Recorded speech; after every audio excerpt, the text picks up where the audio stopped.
Welcome to the NWI.com Political Roundtable for Thursday, October 6th. I'm Robert Blaszkiewicz, Assistant Managing Editor of The Times. Joined with me today, Doug Ross, Editorial Page Editor of The Times, and Times columnist Mark Kiesling, bringing you the latest developments in the world of politics. We're going to start off talking about the current Lake County Coroner, currently under indictment, Tom Philpot, and what the criminal case pending against him holds for his future, politically and otherwise. Well, I mean, politically, I think it sends a clear message to the party that he is not the up-and-coming star that they once thought he was. As far as professionally, you realize he is a podiatrist, which is, is state licensed, and an attorney, which is also state licensed. If they were to go after him for those licenses, there would be separate civil hearings. So he could be in a whole, facing a whole world of hurt here if he's not careful. Yeah, and politically, I'd say this is the end of the game for him. Regardless of how the outcome of this court case is, the fact that he was even indicted is going to make him damaged goods, I think. Well, let's face it. He ran for sheriff weeks after winning the coroner's office, and came in fourth. In the primary. In the Democratic primary. And I think that right there told you he was damaged goods as far as the Democratic Party was concerned. They really didn't want a piece of him. Yeah, and that was, I think, going back to, holding one office, winning another, and then even before he took the coroner's office, running for a third, that was just, too much. It did not sit well. It did not sit well with people. Exactly. And so, but his whole, the question of his whole professional license. Now, those are much different things. Now, if he is convicted of, let's just assume right now the worst, and I'm not saying it's going to happen, but assume the worst, that he is convicted of a felony, a federal felony. That does not necessarily translate into his not being able to be a podiatrist, for example. I mean, can you work on people's feet while still being convicted federal felon? It does. That's not really much of a problem, I don't think. Being an attorney, I think he's going to have a real problem there. Right. Exactly. Yeah. Another investigation involving public officials. Greg Zeller was in town this week to address, and Greg Zeller is the Attorney General of the state of Indiana, and he was in Crown Point to announce some action, some civil suits filed against some local officials, including Verlissa Crenshaw, who is the former court clerk of the Merrillville Town Court. And she is also the niece of Lake County Prosecutor Bernie Carter. She's accused of basically diverting more than $300,000 in money that was supposed to go to the court, money that was paid in when people posted bonds and things like that. And she's been sued in civil court. This is over a period of years. Over a number of years to pay that money back.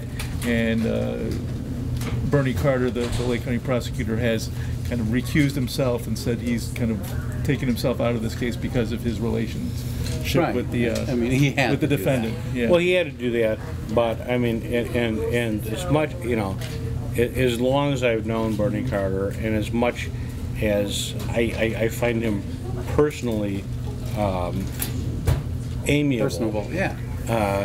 He kind of does not look at local corruption. He allows the feds to do that. So sometimes the feds do a good job of it, sometimes they don't. The feds are now doing an excellent job of it. So. But this isn't a criminal case. This is a civil case. It's right. And so what he did was, well, It's two cases. Yeah. There's the criminal issue. Basically, the Attorney General's office is handling the civil collection issue. Right. And the criminal issue is being taken up by the LaPorte County prosecutor, who is acting as a special prosecutor in this case. Now, I think that was a pretty good thing to do, because I mean, even Porter County, if he had chosen the Porter County prosecutor, that's right next door. But to go, Well, I'm a little cynical about that whole thing, because you can go back, and this is beyond the Bernie Carter years. This is back during a different administration.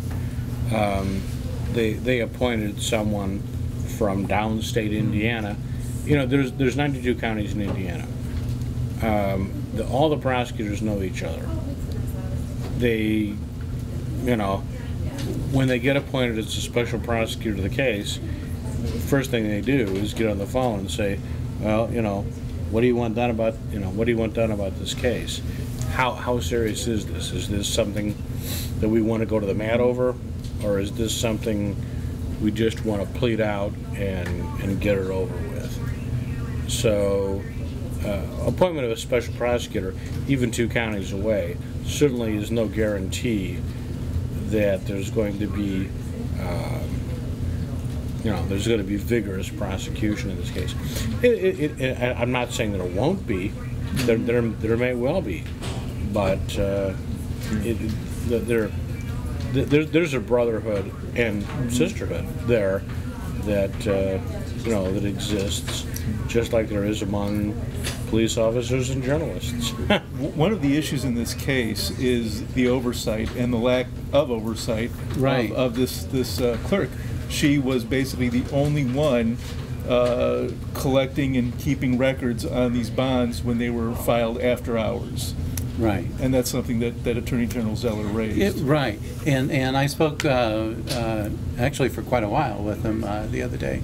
And he made the case that, look, in a larger municipality, we're talking Gary, Hammond, Indianapolis, so forth, you need 2 signatures for any kind of a major financial transaction. Yeah. So that's not the case with a smaller municipality, Merrillville, for instance. And he says that he's going to ask the legislature to, give the smaller municipalities the same rules. With the rationale that, okay, it's going to be a little bit more difficult, well, probably a lot more difficult in some cases to get the second signature, but it's pretty difficult to get the money once it's been embezzled too. Sure. So, you have to look at that. Sure. And speaking of money being embezzled, I mean, we'll jump back to our first topic of our county clerk, our former county clerk, and our current county coroner, Tom Philpot. He was told by the county attorney, John Dull, that his taking of the $24,000 in child support money was incentive money, was wrong, and then he had to repay it. Because you repay it, it's kind of like being caught walking out of Walmart with a bag full of CDs that you didn't buy, and you can say, "Oh, I gave them back," I gave them, repayment of something you stole does not translate into saying, "Okay, we're all even. We're all even now." Yeah. Moving to the east in LaPorte County, there's another interesting case, and it kind of touches on a lot of the same subjects in terms of oversight, and this relates to the township trustee of Michigan Township in LaPorte County and the deputy township trustee, basically being accused of overpaying themselves and taking basically bonuses and money that they shouldn't have. Right. And I think the key in this case is that the trustee's deputy was her son. And so, in this case, nepotism, assuming that, they're found guilty and whatnot. So you don't necessarily have two independent exactly entities checking themselves and balancing themselves.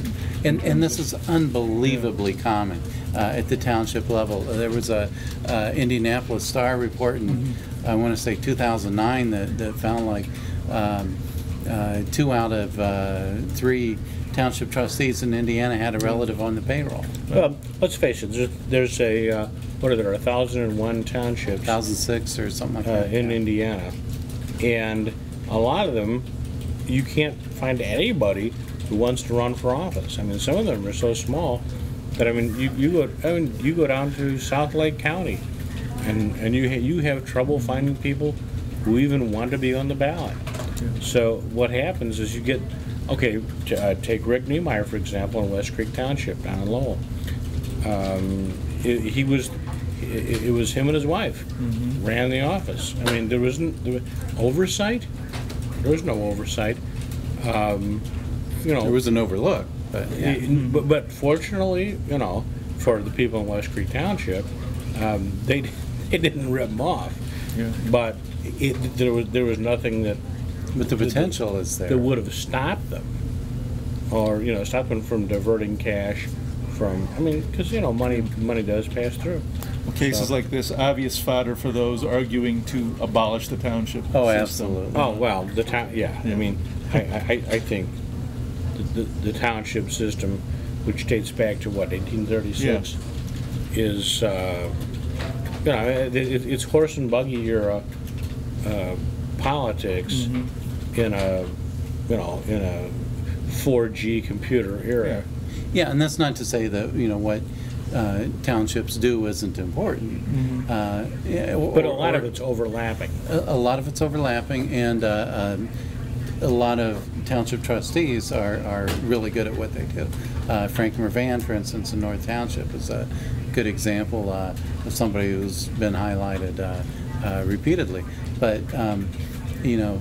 That said, there's still another way you can provide the same services. Right. Is it the most efficient delivery system of those services? I mean, he may be good at what he does. He may be as honest as the day is long. But still, is there a more efficient way to deliver services to your area? Because, listen, North Township, where Frank Mervan serves, has no unincorporated areas. And townships were originally designed to serve unincorporated areas. Look at Calumet Township, for example. You know, you got the number of employees are way out of line with the very small unincorporated area that you're dealing with, and there's only the only incorporated municipalities within Cal Township are Gary and Griffith. And Griffith is negotiating a withdrawal. Well, of course they are. In terms of surrender. Well, of course they are, because they you know, they're Griffith, the small town, is the, you know, is pulling the train for the you know, for the big city. Yeah, so it's a question of funding government, and so forth, and looking and making things more equitable, because you know you have a lot of poor relief, and there are certain things in Calumet Township that you don't have in other townships, and a burden that those taxpayers have that other taxpayers don't have. So, so it's not only efficient delivery, but equalizing that burden and making it fair for everyone involved. Absolutely. Great. Well, that'll do it for this week, and thank you for watching, and we'll be back next week with another edition of the Political Roundtable. If you missed me last week, I was on vacation. Oh, yep, that's right. So good to have you back. Thank you very much. Thanks for watching. If you didn't miss me, well, I was still on vacation. Thanks for watching. We'll see you next week.